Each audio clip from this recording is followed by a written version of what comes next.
bagaimana hukumnya merokok begitu aja, bukan masalah orangnya ya. Begini, ada yang mengatakan ngarokok itu haram. Ngarokok itu haram, lebih-lebih yang mendirikan pabrik rokok.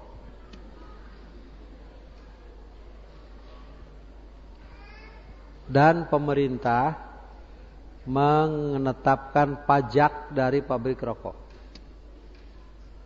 Pajak itu juga dipakai untuk kepentingan orang-orang yang tidak merokok. Jadi tidak sederhana masalahnya. Jadi kalau kita melihat orang merokok, jangan melihat orang itu. Tapi bagaimana kedudukan hukum merokok ini yang nanti tidak sederhana kaitannya.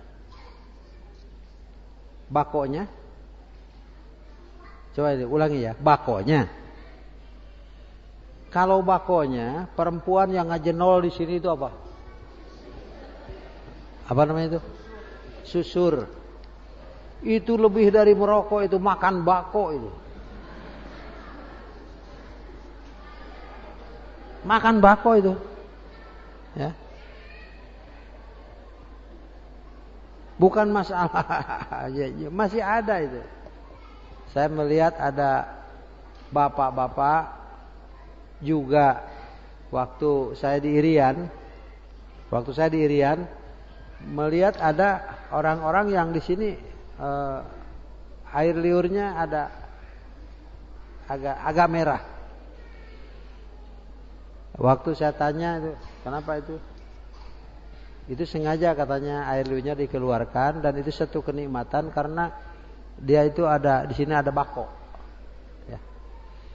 Ada bakonya. Itu makan bako. Kedua, apakah bakonya atau asapnya? Kalau asapnya berarti kendaraan-kendaraan solar yang mengeluarkan asap itu haram dijalankan. Asapnya. Kalau asapnya nih. Masih tidak sederhana masalahnya. Itu sekarang bab lain. Berdasarkan penelitian ahli bahwa asap rokok itu mengganggu kesehatan. Tetapi secara kasuistik saja ada orang yang berumur hampir 80-90 tahun masih merokok. Tapi ada yang tidak suka merokok, justru umurnya pendek. Gitu ya. Jadi anu teu ngarokok mah moal pikun karena mati masih muda. Jadi berbagai macam alasan. Dan tidak akan tuntas. Kalau berdasarkan penelitian dan sebagainya. Berdasarkan kondisi badan. Ya. Juga menyangkut masalah hukum. Sudah didiskusikan begitu panjang dengan kawan-kawan ini. Tidak bisa jatuh sampai dengan haram. Mengenai rokoknya. Karena sulit, zaman Nabi kan tidak ada hadis doi pun yang menerangkan zaman Nabi ada orang jual beli bako, itu kan gak ada. Apalagi di zaman Nabi ada sahabat yang mendirikan pabrik rokok. Sulit ini. Jadi mau ditetapkan hukum ini melalui apa? Itu ya, melalui apanya ini? Sebab zaman Nabi ini tidak ada. Tidak pernah terjadi. Tidak ada hadis doi pun yang menerangkan adanya rokok zaman Nabi. Nah, lalu muncul saja penelitian bahwa rokok itu mengakibatkan kanker, mengakibatkan anu.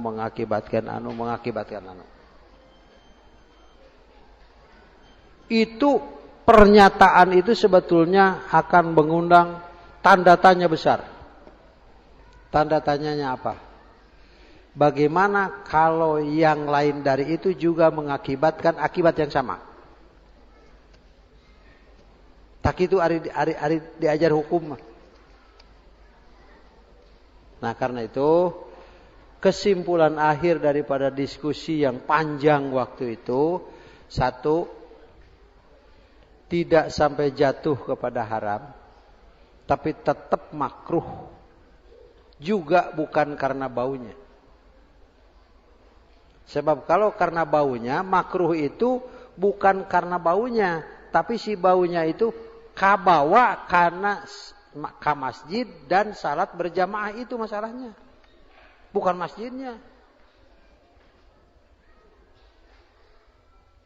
Sampai Nabi mengatakan malaikat pun akan tidak menganggap nyaman seperti manusia tiga nyaman dari mulutmu setelah makan makanan seperti itu. Itu ya. Nah, karena itu jatuh sampai makruh. Karena itu lebih bagus ditinggalkan daripada dilakukan. Itu kesimpulan akhir. Tapi untuk menetapkan sampai jatuh kepada haram, itu sulit untuk menetapkan hukumnya. Ya, kecuali dengan secara ijtihad dan dikemukakan secara kasuistik, misalnya ada yang sakit karena ada yang karena itu kan tidak semua orang. Jangan digeneralisir istilahnya. Ya. Jadi satu, tidak sampai jatuh kepada haram, jatuh kepada makruh. Kedua, karena itu lebih bagus ditinggalkan daripada dikerjakan. Begitu ya. Tambahan, sebagai tambahan, saya pribadi melarang orang merokok di masjid. Tidak boleh. Apa dalilnya? Nah, saya itu teh. Susah itu ya. Kenapa melarang? Dalilnya apa? Masjid itu bukan rumahmu. Jangan sebebas seperti di rumah sendiri. Duduk saja. Ada aturannya. Apalagi harus ada asbak-asbak yang dikurilingkan di masjid. Hanya itu saja. Kalau betul-betul dalil yang qat'i mengenai haramnya, saya sendiri ya tidak akan bisa jawab.